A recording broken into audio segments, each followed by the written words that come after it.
Welcome to our financial results analysis for Tata Consultancy Services Limited for the fourth quarter and full financial year 2026. The board has recommended a final dividend of 31 rupees per equity share of face value 1 rupee. This is subject to shareholder approval at the upcoming annual general meeting. Total income for the quarter stood at 71,455 crore rupees. This includes revenue from operations of 70,698 crore, which grew 5.38% quarter-on-quarter and 9.64% year-on-year. Other income contributed 757 crore. Total expenses rose to 53,093 crore.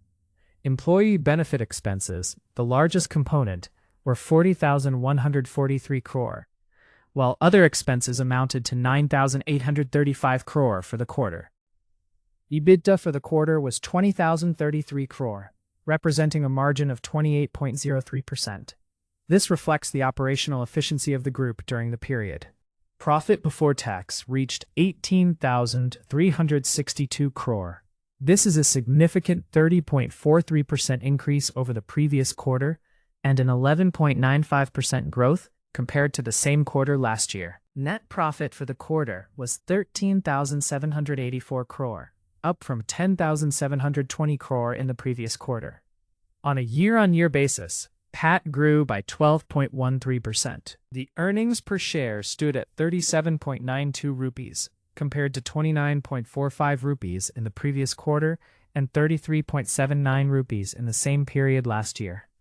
In summary, revenue grew by 5.38% QoQ and 9.64% YoY. Net profit saw a robust growth of 28.58% QoQ and 12.13% YoY.